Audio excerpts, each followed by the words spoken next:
আসসালামু আলাইকুম রহমতুল্লাহ। আউযু বিল্লাহি মিনাশ শাইতানির রাজিম। বিসমিল্লাহির রহমানির রহিম। আলহামদুলিল্লাহি রাব্বিল আলামিন। আর রহমানির রহিম মালিকি ইয়াউমিদ্দিন। দুনিয়াতে যত নিয়ামত আছে এর মধ্যে সর্বশ্রেষ্ঠ নিয়ামত মানুষের জন্য সেটা হলো আল্লাহর পক্ষ থেকে তার জন্য যে ইলম দান করা হয়েছে সেটা। আল্লাহ পাক রহমান এবং রহিম, যাবতীয় জ্ঞানের আধার।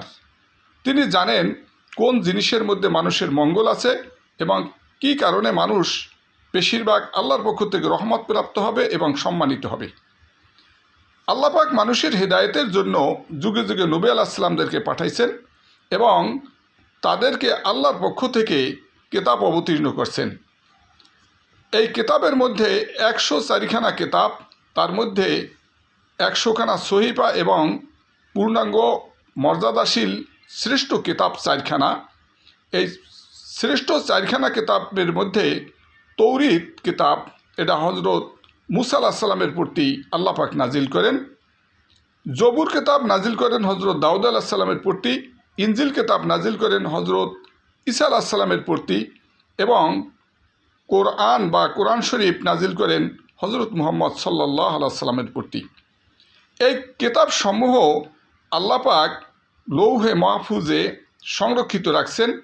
জিবরাইল আলাইহিস সালাম আল্লাহর নির্দেশে প্রয়োজন অনুযায়ী সেখান থেকে নকল করেন এবং যুগে যুগে যে নবী আলাইহিস সালামরা আসছেন তাদেরকে এই কিতাবের বাণীসমূহ পৌঁছে দিতেন এবং নবী আলাইহিস সালামরা বা রসুল সাল্লাল্লাহু আলাইহি সাল্লামরা তারা এই কিতাবের বাণীসমূহ উম্মতদেরকে শিক্ষা দিতেন এবং এর উপরে চলার যে পদ্ধতিগত অবস্থা সেটাও বাতলাই দিতেন। আল্লাহ রসুল সাল্লাল্লাহু আলাইহি সাল্লাম যখন নবুয়ত প্রাপ্ত হননি তখনই হিলফুল ফুজুল নামে একটা সংগঠন সৃষ্টি করেন। আর এই সংগঠনের মেইন কাজ ছিল জনকল্যাণমূলক, সমাজসেবামূলক।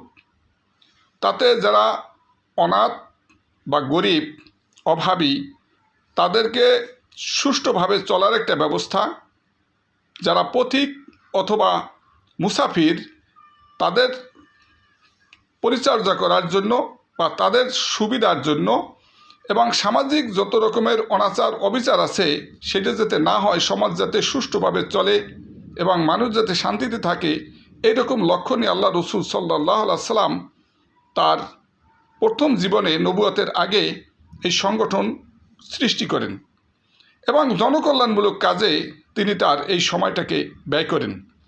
তো নবী আলাইহিস